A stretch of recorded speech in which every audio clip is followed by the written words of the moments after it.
안녕하세요. 글로벌 리스크 체계 조이준입니다.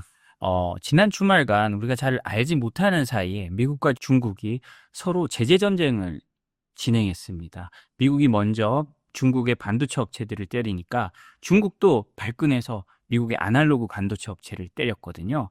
이게 서로 주고받는 게 14일부터, 그러니까 지난 주말부터 시작해서 미중이 스페인에서 무역 합의를 하고 있는데 그 사이에 서로 펀치를 날리면서 서로 공방전을 잠시 벌리고 압박하는 모습을 보여준 건데요. 이거는 미국이나 중국이나 지금 협상에 임하고 있고 진지하게 협상을 하고 있죠. 그렇지만 언제든 재점화될 수 있다는 점을 보여줍니다. 거기다 트럼프 대통령은 지금 러시아를 압박하기 위해서 EU에 중국에 대해서 관세를 부과하라고 압박하고 있는 상황이기 때문에 양측의 관계는 다시 언제든 악화될 수 있고요. 우리가 과거에 봤던 관세의 급격한 상승 같은 모습이 언제든 다시 벌어질 수 있는 거죠. 중국의 100% 넘는 관세 다시 한번 올 하반기에 부여될 수 있습니다. 그러니까 우리가 금융시장이나 모두 투자하시는 분들도 그렇고요. 이 부분은 꼭 염두에 두고 보셔야 될 것 같습니다.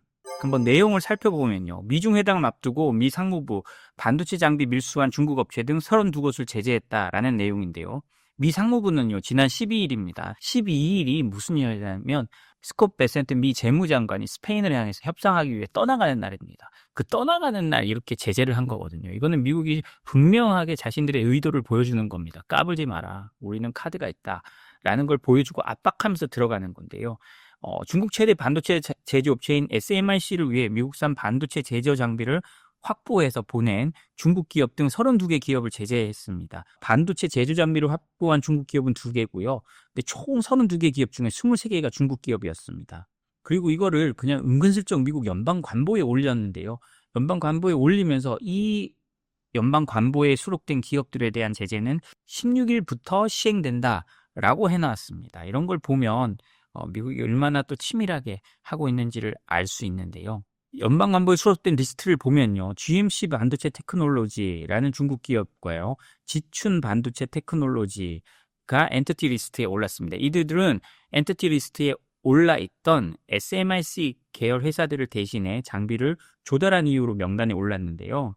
또 이 이외에도 상하이 푸단 마이크로 일렉트로닉스 및 그 계열사들이 추가됐다고 합니다. 이들은 고성능 컴퓨팅 칩 생산과 중국의 군현대와 첨단 연산 및 집적회로 제조 유통 부분에 참여하고 중국 군 정부 안보기관에 물자를 직접 공급했다는 이유인데요. 여기서 좀 중요한 게 엔티티 리스크가 뭔가 하는 겁니다. 저 회사랑 거래를 하면 너희들도 제재를 당하고 너희들도 달러 거래를 막겠다라는 게 제재잖아요. 근데 엔티티 리스트는 좀 다릅니다. 이 기업과 거래하지 말라. 이 기업과 거래하지 말라는 리스트입니다. 물론 요즘에 이 엔티티 리스트와 그 재무부의 제재 리스트가 연동되는 모습을 보이고 있는데요. 어찌됐든 이 엔티티 리스트를 발표한다는 건 이 회사랑은 절대 거래하지 말라라는 거를 경고하는 겁니다. 그리고 금방 말한 상하이 푸던 마이크로 일렉트로닉스는요. 러시아 군사 최종 사용자에게 기술을 제공한 사실도 확인돼서 추가 제한이 부여됐다고 합니다. 중국 이외에도 다른 국가 기업들도 포함됐는데요. 인도에서는 AR 세일즈사가 러시아로 미국산 장비를 불법 전용한 혐의로 지정됐고요. 이란에서는 스마트 메일 서비스가 이란 혁명 수비대 관련 불법 환경 네트워크를 지원한 혐의로 명단에 올랐습니다. 스마트 메일 서비스는요, UAE에서도 같이 걸려서 같은 혐의로 명단에 올랐고요.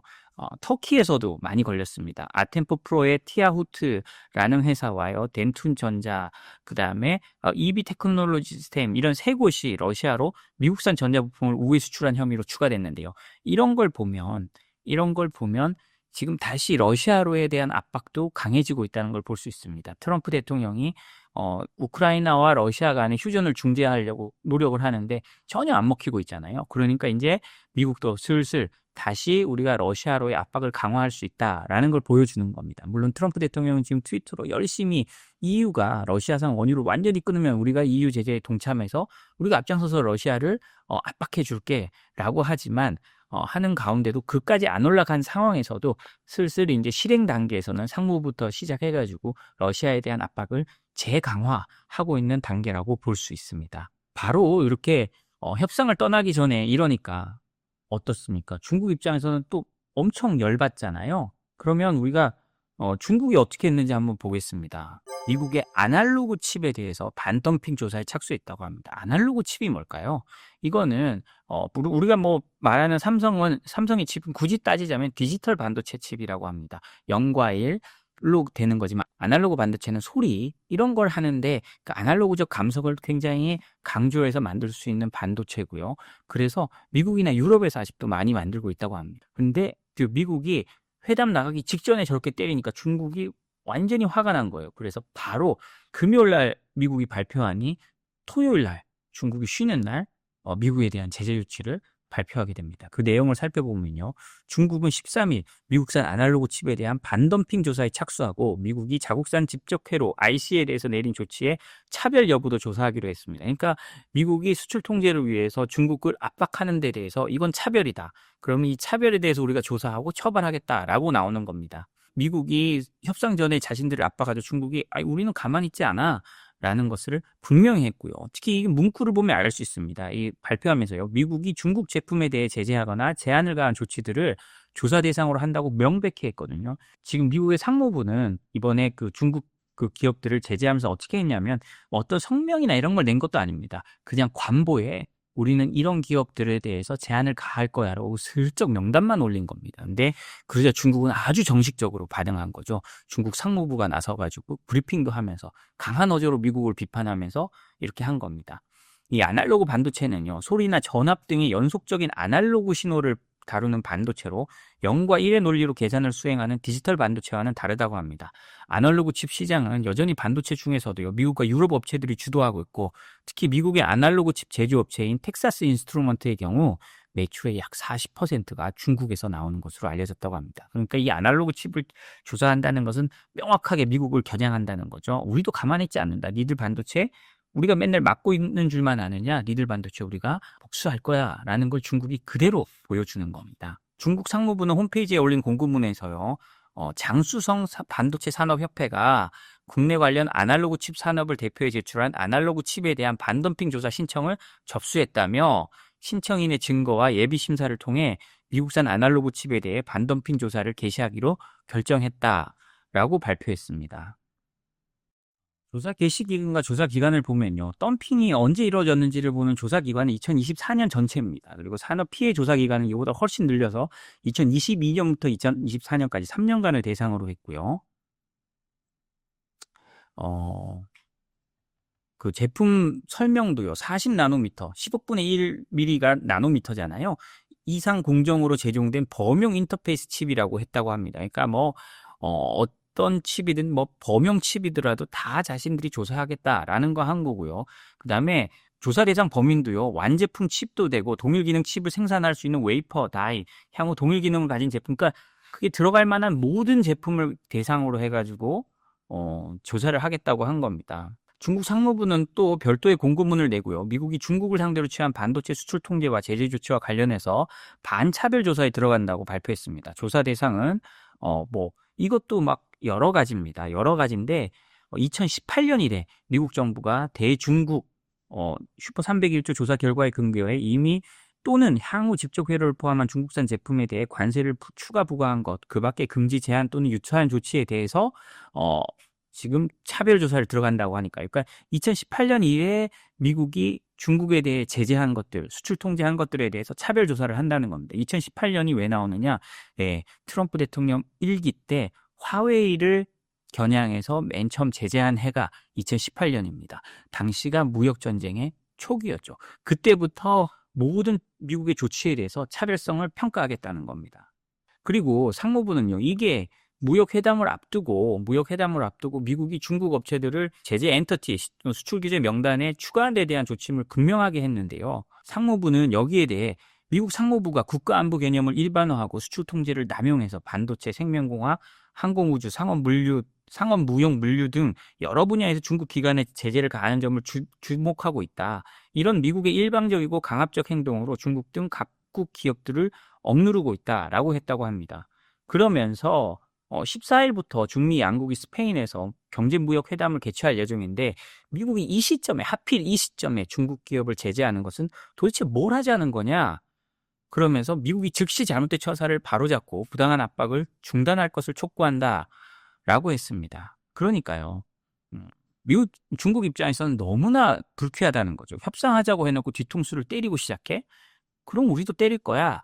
라는 점을 이번에 분명히 한 겁니다. 또 이런 걸 보면요. 이제 미중 반도체 갈등이 지금은 디지털 칩으로 하고 있지만 앞으로는 좀 수준이 낮은 아니면 개발 단계가 낮은 아날로그와 범용 반도체 영역으로 급격히 늘어날 거를 보여주고 있는 것이기도 합니다. 그래서 우리가 조금 미중 무역 전쟁을 정말 쉽게 생각해서는 안 된다. 협의해서 잠깐 관세가 낮아질 수도 있고 트럼프 행정부 동안에 조금은 분야가 넓어질 수는 있지만 조금은 휴전 혹은 충돌의 강도가 낮아질 수는 있지만 언제든 다시 100% 이상의 관세를 매기는 것과 같은 그런 형태의 대충돌도 일어날 수 있다는 걸 염두에 둬야 될 것 같습니다. 다음으로요. EU의 러시아 제재의 아주 민감한 부분을 한번 살펴보도록 하겠습니다. EU가 러시아를 제재하고 있잖아요.